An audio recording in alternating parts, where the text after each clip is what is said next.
jadi baiknya adalah kalian sudah siap siap itu secara apa? Secara Siap. material dan secara mental. Jadi secara material itu apa maksudnya? Kalian sudah siap secara berkas-berkas, kalian sudah hafal CV kalian, kalian sudah hafal tentang apa Mental. namanya? Apa sih yang kalian tulis dan apa yang mau kalian yang mau kalian tekankan pada interview, karena interview itu adalah elaborasi dari CV. eh HRD melihat wah CV kita bagus gitu, kemudian HRD tertarik untuk mengenal kita lebih lanjut. Di situ adalah sesi di mana kita tuh empowering ourselves. Kita tuh apa namanya eh oke, kita memberikan tawaran kepada apa namanya memberikan tawaran kepada HRD bahwa diri kita tuh layak kayak gitu. Eh Terus secara mental itu siap hal-hal non teknis kayak jaringan, bahasa Inggris, kemudian kelancaran dalam berbicara dan antisipasi terhadap apa namanya pertanyaan-pertanyaan yang mungkin bisa kita prediksi gitu. Jadi kayak kalau bisa jangan banyakkan gitu atau banyakkan gapnya gitu. Kalian harus bisa pandai untuk mengalihkan pembicaraan. Ketika kalian sudah stuck kayak gitu, eh, apa namanya? Ya materi itu akan selalu ada gitu, tetapi bagaimana cara kalian untuk mengembangkan topik pembicaraan kalian itu kan harus butuh latihan seperti itu. Kalau ingin menambahkan project matkul tapi yang sesuai sama yang dilambar di bagian mana dimasukin ya di bagian di bagian work experience gitu. Jadi apa namanya project matkul misalkan kalian jadi asisten, jadi apa namanya ikutan proyek-proyekan gitu. Kalau misalkan di bawah dari kampus, maka eh, apa namanya pihak yang menyediakan proyeknya, pihak yang menyediakan pekerjaannya atau perusahaannya adalah kampus gitu. Kak, kalau dapat beasiswa masukkan CV bagian mana? Wah, mantap banget nih. Bisa di bagian apa namanya prestasi gitu, award, honors dan awards. Jadi tulisannya adalah honor dan awards gitu. Kolomnya terus di bawahnya bisa masukin beasiswa gitu atau dikasih keterangan juga di bagian education gitu. Misalkan tentang judul penelitian kalian apa, tesis kalian, skripsi kalian di bawahnya terus habis itu kalian masuk ke sana dengan beasiswa apa misalkan bidik misika atau beasiswa Tanoto dan lain sebagainya. Kak, pengalaman dalam pendirian sebuah organisasi bisa dimasukkan bisa banget gitu, bisa banget itu. Kalian sebagai CEO dan juga apa namanya co-founder dan CEO kan gitu biasanya. Terus buat di-share pengalaman kakak atau teman kakak seperti yang dilakukan selama proses seleksi magang. Oke, nanti aku share. Makanya yang gak ikut ini rugi banget nih. Terus izin bertanya untuk bagian skill itu lebih baik disebutin saja satu-satu atau jelaskan per poinnya. Bagian skill lebih baik dijelaskan per poinnya. Jadi tadi apa ini untuk CV ya gitu. Eh, Ingat bahwa CV itu hanya banyak riset yang menunjukkan bahwa CV itu hanya dibaca maksimal 20 detik, 20 detik. Jadi bagaimana cara membaca apa namanya lebih lebih lebih mudah untuk membaca deskripsi atau membaca poin-poin? Jawabannya adalah poin-poin gitu. Ingat maksimal kalau bisa 5 poin gitu dan minimal sekitar 3 poin lah. Jadi 3 sampai 5 poin itu bagus gitu. Berapa kalimat sih gitu? Satu kalimat aja gitu. Kalau kalimatnya panjang ya udah nggak masalah. Kak, tolong CV slide-nya dipindah ke bagian CV di point interest. Oke, sebentar. CV point interest. Yang mana nih? Point interest.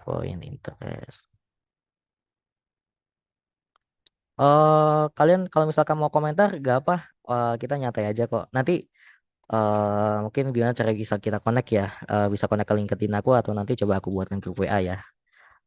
Atau nanti kalian bisa follow Instagram aku juga. Apalagi poin-poin tadi oke. Ada proyek pengabdian kepada masyarakat bersama dosen itu menerbitkan artikel juga di CV masuk ke bagian kalau menerbitkan artikel berarti publication gitu. Bisa itu di bagian apa? eh Honors Awards dan Publications itu bisa digabung juga gitu atau bisa dimasukkan ke dalam publication kalau misalkan kamu biasa menerbitkan paper, menerbitkan artikel kayak gitu. Tetapi untuk project apa namanya pengabdian masyarakat berarti masuk kepada social projects kayak gitu. Apa namanya? eh Professionalism activities kalau aku nyebutnya gitu.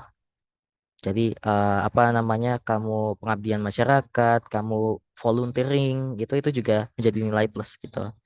Karena selain melihat eh, apa namanya profesionalitas dari eh, melihat profesionalitas melalui eh, apa pengalaman kerja gitu. Kedua melihat leadership itu berdasarkan pengalaman organisasi dan yang ketiga adalah melihat socialship, citizenship apa namanya socialship lah ya gitu. Itu eh, di bagian volunteering dan apa namanya pengabdian masyarakat kayak gitu, social impact. Terus pengalaman kategori KKN itu tadi udah dijawab. Kotak hitam di PP. Oh ya sorry, sorry, sorry. Aku kira meeting apa chatnya ke share gitu. Lupa. Dulu ikut studi independen di mana? Dulu oh ya, aku kenalin lagi aku Januar dulu aku di Islam Bersih. Islam Bersih magang dan kebetulan sekarang ya ikut ini studi independen di Hektif, Hektif 8 di programming Python. Jadi aku dua kali ikut yang pertama apa magang di Islam Bersih eh, perusahaan minyak gitu, yang kedua di Hektif. Terus Ketua Pengabdian Masyarakat, oke. PPD ketutup, oke. Ketutup layar, PPD ketutup, oke. Mau lihat interview personalan, oke. Udah semua ya. Ini short aja deh. Aku kasih tahu. Jadi ini saran aku. Jadi kalian menyiapkan apa yang namanya cover letter. eh Cover letter ini adalah surat-surat singkat yang kalian tujukan kepada HRD atau petinggi dari perusahaan itu. Ya formatnya macam-macam kayak gitu. Terus apa namanya? Ini bukan ini breakout room kan ya? Aku kira main room gitu. Oke. Ini contohnya gitu. Jadi tuliskan nama, terus ini kalian dan segala macam, terus ditujukan kepada head of human resource atau kepada head of perusahaan apa, misalkan dear head of PT Paragon Indonesia gitu. Kamu perkenalan namamu ini apa itu segala macam. Kamu ingin apa mendaftar posisi apa dan ketika melihat spesifikasinya gitu, requirementnya apa namanya syarat persyaratannya kamu merasa cocok dan menjadi kandidat yang baik gitu untuk jobnya itu diupload di mana. Eh, ini adalah manner sih sebenarnya gitu. Ketika kamu ingin melamar pekerjaan, selain kamu menyertakan CV, menyertakan apa namanya transkrip nilai kamu, sertifikat-sertifikat pendukung lah kayak gitu. Kamu juga eh, sebaiknya menyertakan cover letter ini gitu. Ini fungsinya apa sih sebenarnya gitu? Fungsinya untuk ditujukan bahwa kamu ingin apa ya surat tertulis lah gitu bahwa kamu ingin melamar kerjaan itu dan menjelaskan sedikit tentang kamu dan CV-mu itu seperti apa gitu pengalaman kerjamu. Dan bagusnya ketika kamu menulis ini kamu tahu nanti ketika kamu interview kamu ingin ngomong apa gitu karena isi dari cover letter ini adalah saran aku kalian cari tentang cover letter itu 11-12 dengan konten dari apa namanya bisa menjadi konten sebagian konten dari interview kalian gitu. Kalian elaborate di sini apa kalian terus habis itu eh, apa namanya interest kalian apa, profesional kalian di bidang apa, apa fokusnya di bidang apa, terus habis itu kalian sebutkan juga experience kalian gitu sampai bawah gitu sama nanti experience yang paling mendukung lah gitu dan apa namanya kalian di sana sebagai apa sih kayak gitu dan melakukan apa dan apa impactnya bagi perusahaan gitu. Terus habis itu achievement kalian juga kalian tulis gitu. Itu jadi kalau misalkan perusahaannya uh, what apa namanya what are the reasons that we choose you gitu. Apa sih alasan kami memilih kamu gitu.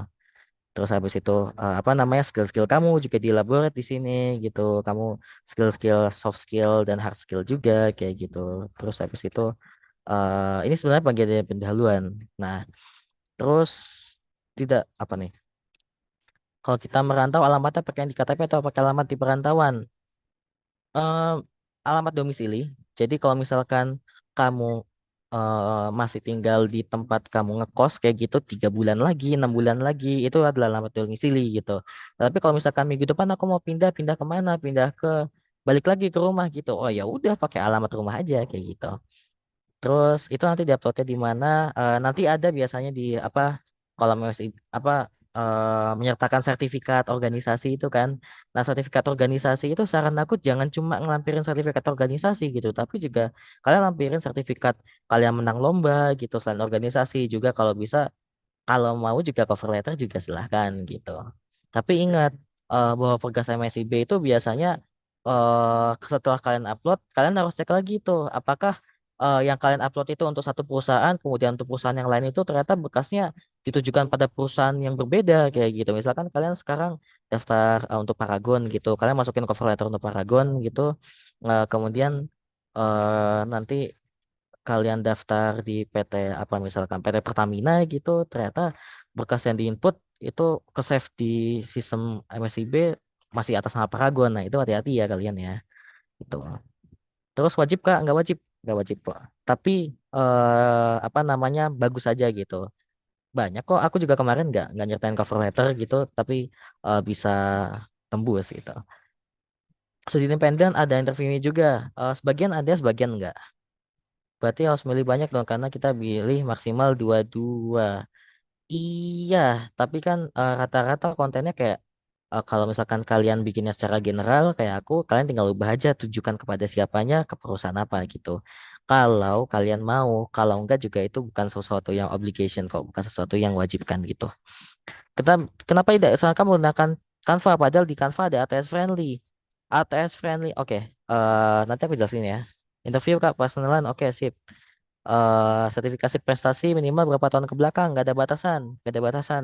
Kalau perlu semuanya aja dikasih gitu. Tapi ingat diurutkan dari yang paling kamu ingin tonjolkan. Misalkan prestasi internasional taruh aja di paling atas gitu. Kemudian di bawahnya prestasi nasional, baru nanti makin ke bawah makin tingkat RT, tingkat RW kayak gitu. Terus apa namanya Kak belum lulus kuliah perlu nyantumin IPK juga, perlu banget, perlu banget. Favoritnya bisa di-share nanti. Oke, nanti aku coba tanya ke panitia ya. Kalau nggak salah di apa channel channel Telegram atau di Instagram itu nanti di-share gitu. Bisa mendaftar magang dan studi independen secara bersamaan, bisa. Bisa kalau kalian mau sambil apa daftar yang pertukaran pelajar itu juga bisa kok gitu. Tapi ya nanti kalau misalkan kalian keterima tiga-tiganya ya harus milih salah satu gitu. Terus tadi apa ya? Aku ulangin lagi ya yang mengenai cover letter apa sorry. Cover letter dan CV jadi satu PDF atau gimana Kak? Enggak, CV cover letter itu biasa terpisah. Itu etiquette aja sih yang aku pelajarin baru-baru ini gitu. Dan aku terapin juga gitu, tetapi kalau misalkan untuk magang dan untuk MSIB, aku rasa sih enggak ya untuk sebagian gitu. Tapi kalau misalkan untuk yang perusahaan-perusahaan kayak McDermott gitu, atau misalkan perusahaan-perusahaan aliansi bisnis atau aliansi law firm gitu, eh, apa namanya kejaksaan apa namanya pengacara-pengacara kayak gitu hukum badan hukum itu formal umum pakai cover letter gitu jadi sesuaikan aja dengan perusahaan yang ingin kalian lapar atau posisi yang kalian lapar gitu berarti boleh memilih tempat magang lebih dari satu bisa Wardi Ganbi oke masuk ke pengalaman organisasi atau prestasi prestasi terus karena kan kamu menekankan kata-kata worthy kan gitu dan apa namanya biasa lebih prestigious ke prestasi kayak gitu. Atau bisa juga kalau kamu mau nulis dua-duanya jadi prestasi kamu award di Ganbi gitu terus habis itu di bawahnya organisasi kamu di bawah apa misalkan alumni Ganbi atau apa gitu kamu sebagai apa gitu. Ingat ada penekanan kamu sebagai apa. Seminar internasional bisa cuman CV nggak Kak? Bisa, bisa. Bisa itu di bagian trainings di bawah. Training dan apa namanya courses gitu dan sertifikasi biasanya. Cara pengalaman volunteer kita buat ditaruh di CV. Eh, cara tips cara panggil volunteer kita. Eh, apa namanya pilih yang sesuai dengan yang ingin kamu lamar. Misalkan kamu ingin apa lamar di Pertamina gitu, kamu berarti tekankan ke bagian yang akademik gitu. Misalkan kayak aku di teknik geologi, jadi kayak hard skill aku lah gitu. Misalkan aku ikut organisasi profesional di bidang migas gitu, atau misalkan aku menjadi ketua research and development di bidang apa di himpunan aku gitu itu aku membuat program apa gitu yang berkaitan Kalau misalkan ada organisasi, misalkan alumni SMA, aku pesantren kayak gitu, alumni SMA pesantren se-Indonesia gitu, itu kan nggak relevan kayak gitu. Dan apa namanya, oh ya, sebisa mungkin hindari hal-hal yang berbau sara kayak gitu. Ya untuk riwayat kamu silakan kalau misalkan kamu di pesantren gitu, tapi apa namanya, ya kita tidak tahu kan seperti apa namanya, ada yang menyantumkan foto, ada yang sebaiknya jangan gitu. Jadi disesuaikan saja. Fakultas Ekonomi lebih baik ke ATS friendly. Wah, jelas sekali. Jelas sekali. Oke. Seminar nasional bisa cantumkan di CV, tadi udah aku jawab ya. Bisa jawabannya di bagian trainings di bawah. Aku buka lagi CV aku deh, mana ya. Oh iya, sama nanti aku mau bahas interview ya, soalnya aku rasa CV nanti kita buka sesi tersendiri kali ya. Mana ya, mana ya, mana ya. Nah, nih di bagian additional informations gitu. Ini kalau kalau nggak salah aku pakai Career Lab itu, jadi kalian manfaatkanlah dengan baik gitu. Terus ini misalkan kayak skill kalian apa gitu, achievement di bawahnya. eh karena kan achievement kan bukan apa namanya, enggak lama kan, kayak cuma sehari dua hari aja, bukan sesuatu yang tiap hari kamu mendapatkan achievement kayak gitu. Jadi ya ditulis pendek aja kayak gitu, ditulis pendek kayak gini, tahun 2000 berapa kamu mendapatkan apa, diselenggarakan oleh siapa kayak gitu. Ini mendapatkan apa, diselenggarakan oleh siapa. Terus training juga sama, training apa, ini apa gitu. Cuma kalau misalkan training kalian mau nonjolkan, kalian bisa masukkan itu ke bagian CV yang lain. Misalkan di bagian sini education work experience, education work experience, terus di bawahnya nanti kalian kasih apa namanya, misalkan organization experience atau professional experience kayak gitu. Terus kasih juga di bawahnya itu bagian training kayak gitu. Itu juga bisa nanti kalian jelaskan, misalkan training tentang apa, diadakan berapa hari oleh penyedia apa, penyedia trainingnya siapa kayak gitu, dan apa sih impact yang kamu dapatkan atau sertifikasi apa yang kamu dapatkan kayak gitu. Oke, terus tadi yang mengenai Canva ya, kampus mengajar dimasukkan ke sertif organisasi apa dokumen tambahan. Sertif kampus mengajar masukin aja ke sertif organisasi, karena kita cuma boleh mengupload satu sertifikat kayak gitu. Jadi sertif organisasi, prestasi apa segala macam masukin aja ke sana.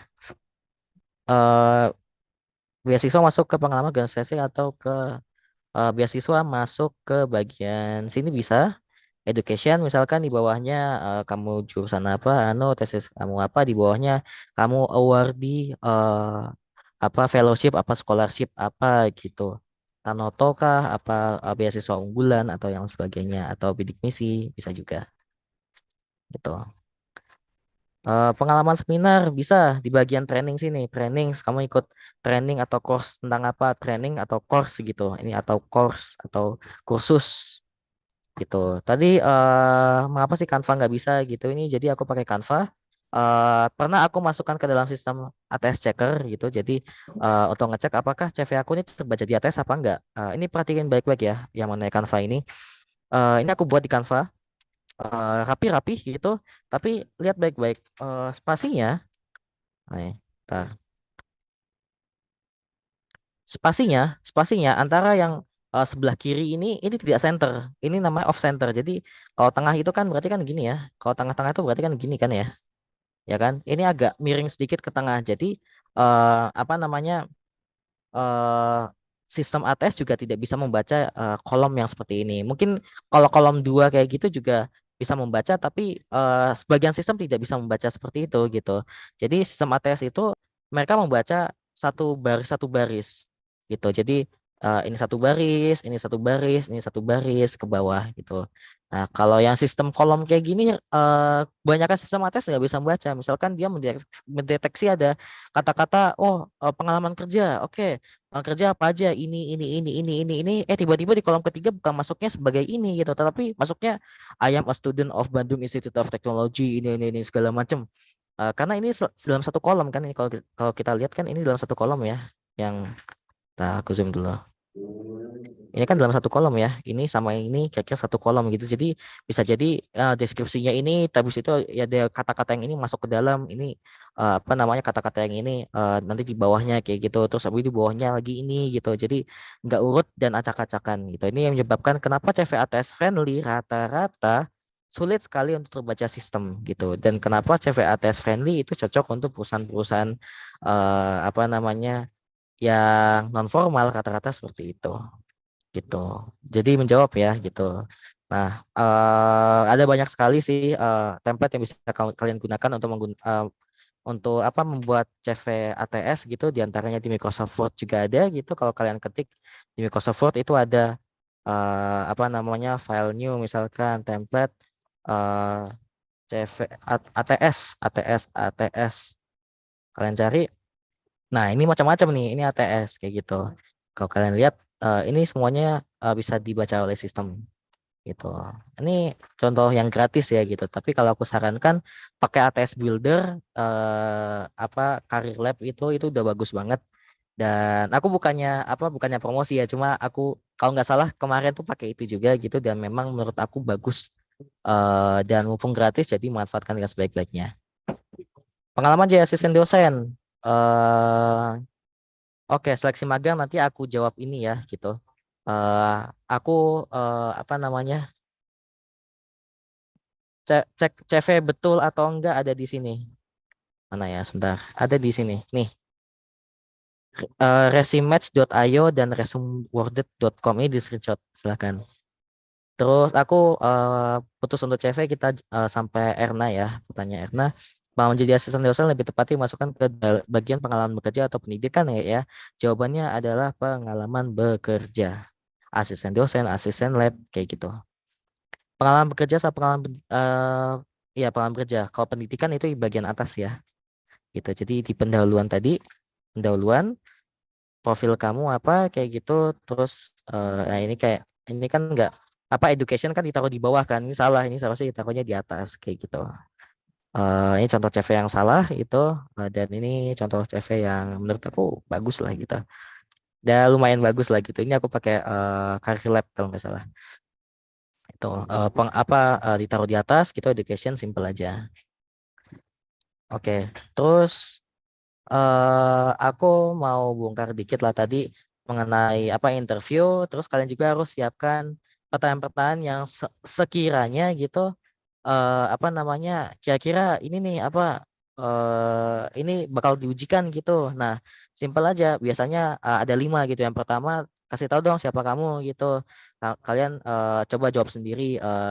Jadi aku adalah siapa gitu. Kamu sekarang apa namanya semester berapa, di mana dan jurusan kamu apa kayak gitu. Terus habis itu kamu sedang mengerjakan kalau kamu mahasiswa tingkat akhir kamu sedang mengerjakan tesis apa atau apa skripsi apa judulnya tentang apa terus habis itu apa hubungannya dengan bidang yang ingin kamu lamar itu kan kaitannya dengan kamu apa namanya benar-benar menjurus dan profesional di bidang yang apa namanya ingin kamu apply kayak gitu.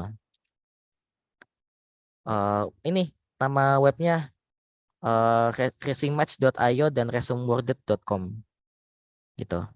Terus abis itu yang kedua kalian harus tahu perusahaan yang kalian lamar itu apa. Misalkan sisi beluknya yang tipsnya adalah kalian cari info-info yang tidak banyak orang tahu kayak gitu. Misalkan perusahaan yang aku lamar kemarin Selam Bersih itu adalah multinational oil and gas service company kayak gitu, teknologi company perusahaan jasa dan teknologi di bidang migas gitu. Habis itu bidang apa namanya klien-kliennya siapa aja, didirikan tahun berapa, oleh siapa, di mana. Terus habis itu apa namanya milestone-milestone apa sih jejak-jejak apa sih yang merubah perusahaan itu dari yang tadinya kecil jadi besar. Misalkan dia berhasil menciptakan paten bagaimana mengetahui batuan-batuan di dalam bumi, sumber daya di dalam bumi tanpa kita melakukan pengeboran kayak gitu. Terus habis itu kalau perlu juga apa capex capital expense dan apa namanya pendapatan income-nya per tahun itu berapa itu kan yang jarang dicari orang dan diketahui orang dan pasti HR akan melihat wow kamu tahu banget sampai seluk beluk kayak gini kayak gitu. Dan akan amazed HR itu akan amazed kayak gitu sampai kalian tahu teknologi-teknologi di perusahaan itu apa aja sih misalkan di Excel apa namanya pemancar yang harganya berapa gitu, spesifikasinya apa sampai kamu tahu yang kayak gitu, sama teknologi apa sih, berapa GHz yang di apa namanya yang sinyal dari XL itu, terus ada berapa frekuensi gitu. Terus selain apa di telekomunikasi apa aja usaha lainnya. Terus your strength sama weakness ini ingat SWOT kayak gitu. Jadi apa namanya analisis your strength gitu, terus habis itu weakness apa aja. Biasa ada 5 gitu. Terus habis itu kenapa sih kamu pengen kerja di sini gitu? Apa namanya kenapa sih kamu pengen kerja di sana dan apa yang membuat perusahaan ini ingin apa pantas untuk menerima kamu kayak gitu. Jadi kamu dari yang tadi apa namanya kamu bilang gitu, saya berpengalaman di bidang ini, saya pernah kerja di sini atau pernah menjadi asisten di sini selama sekian tahun gitu, saya berhasil mempublikasi apa gitu atau berhasil menjadi ketua atau apa, mengurus apa, saya berhasil apa namanya menjuarai apa gitu dan berdasarkan apa yang dikatakan orang-orang teman-teman saya, kolega saya dan dosen saya mengenai diri saya gitu, saya rasa saya pantas gitu misalkan. Terus yang kelima apa sih yang kamu lihat 5 tahun dari sekarang diri kamu gitu. Jadi saya melihat bahwa 5 tahun dari sekarang saya akan menjadi misalkan profesional atau saya akan menjadi manajer atau seorang supervisor atau misalkan memegang jabatan tertentu di mana saya itu sangat profesional kayak gitu. Nah untuk ke arah sana saya berencana untuk melakukan studi apa namanya lanjutan S2 gitu atau misalkan saya ingin mengambil courses pelatihan atau mengambil sertifikasi apa-apa itu juga harus kamu tahu gitu. Terus yang terakhir adalah biasanya yang tadi tentang cash kayak gitu tentang user itu berarti apa namanya yang dites adalah tadi tadi itu HR gitu. Sekarang yang user itu dites bagaimana sih kemampuan dasar kamu kayak gitu. Misalkan kalau di ahli teknik geologi itu kamu jelasin lah apa yang dimaksud tentang minyak kayak gitu. Terus bagaimana cara kita mengetahui sumber daya kayak gitu-gitu. Terus habis itu kalau misalkan yang terakhir eh, apa namanya study case gitu biasanya kayak yang nyeleneh kenapa harga minyak goreng naik sekarang gitu kenapa